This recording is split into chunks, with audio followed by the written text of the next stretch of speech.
High বন্ধুরা, কেমন আছো? আশা করি তোমরা সকলেই ভালো আছো। তোমাদের দোয়ায় আমিও খুব ভালো আছি।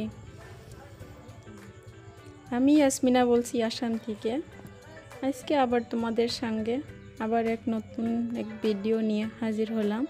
আশা করি তোমাদের কাছে ভিডিওটা ভালো লাগবে। জানো তো, আমার মেয়েটা খুব অসুস্থ, তাই আমার মা এসেছে।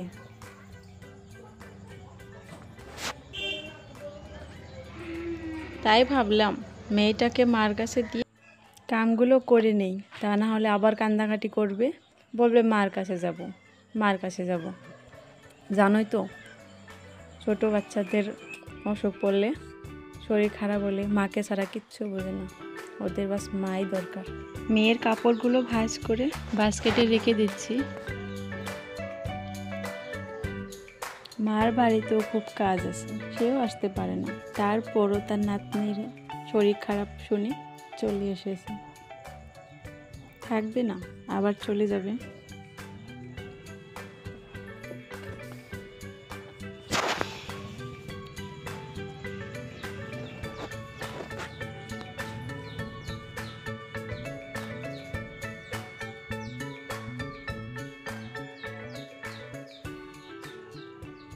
এবার বিছানাটা গুছিয়ে নেব।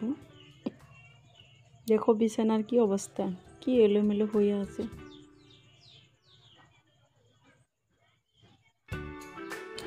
ঘরটা যতই গোছানো থাক না কেন, বিছানাটা এলোমেলো থাকলে কিচ্ছু ভালো লাগে না, মনে হয় ঘরটা খুব খারাপ অবস্থায় আছে।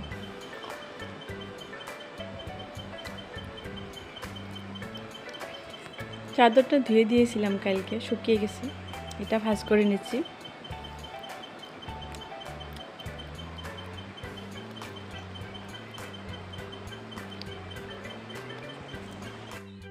জানি না আমার ভিডিওটা তোমাদের ভালো লাগে কি না লাগে না। যদি ভালো লাগে তবে একটা লাইক করে দিও, কমেন্ট করে জানিও কীরকম হয়েছে ভিডিওটা, শেয়ার করে দিও বন্ধুদের সাথে, সাবস্ক্রাইব করতে ভুলো না।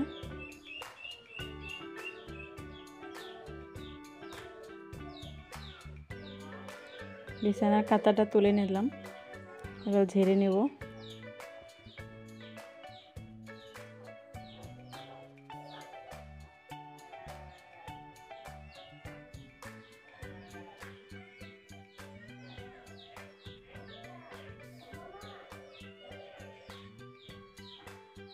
চাদরটা বিছিয়ে নিচ্ছি। আজকে চাদর আর চেঞ্জ করব না, তার কারণ এটা কালকে চেঞ্জ করেছিলাম, আজকে আর করব না, আজকে ওটাই পেতে দিলাম।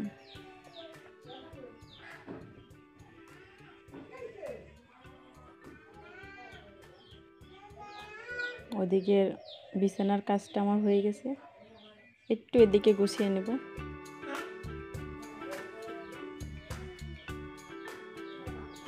আমার মনটা একটুও ভালো নেই জানো, মেয়ের শরীর খারাপ বলে। মেয়ের শরীর খারাপ হলে খুব খারাপ লাগে, মনে হয় ওই শরীর খারাপটা কি আমার হতে পারলো না, মেয়ের কেন হলো? আমার হলে সয়ে যেত, মেয়ের তাই ভালো লাগছে না, কারণ ও তো বাচ্চা, ও কিছু বলতে পারে না, ব্যাস শুধু কান্নাকাটি করে।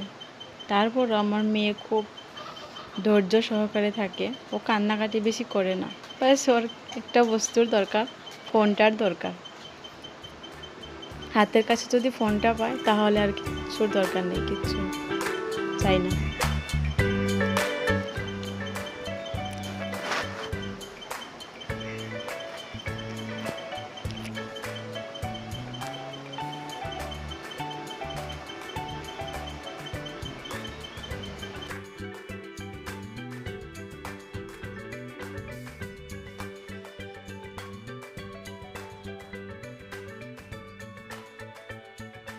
এবার আমি ঘরটাকে ঝাড় দিয়ে নেব।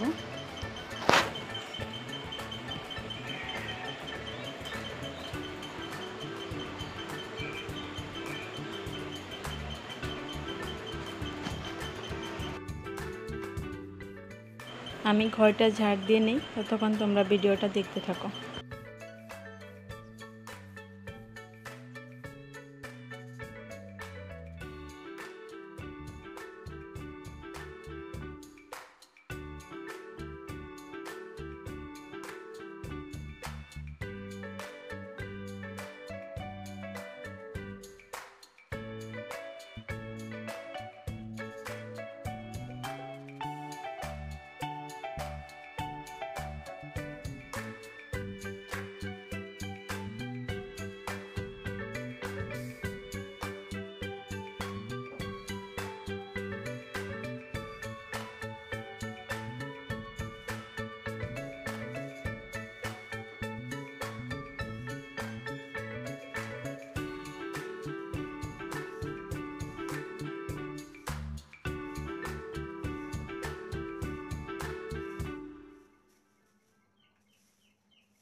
আমার ঘরটা ঝাড় দেওয়া হয়ে গেল। এখন আমি মেয়েকে একটু সিঙ্গারা খাওয়াতে চেয়েছি, তাই দেখো মেয়ে কান্না করছে। ও বলছে খাবে না, তাও আমি একটু খাইয়ে দিলাম, একটুখানি খেলো। ভাবলাম আমিও একটু খেয়ে নিই, কারণ ও তো খাবে না।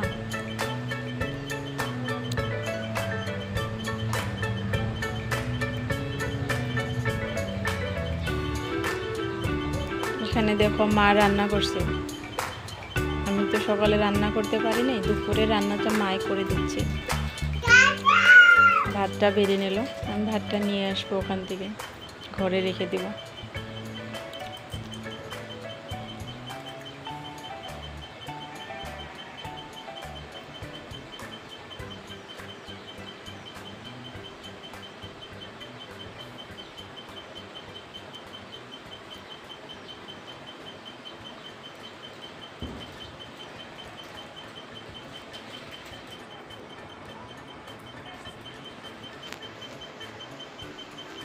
ভাবলাম ভাত যখন খেতে বসলাম, খুব ক্ষুধা লেগেছে, তাই ভাতটা খেতে বসলাম।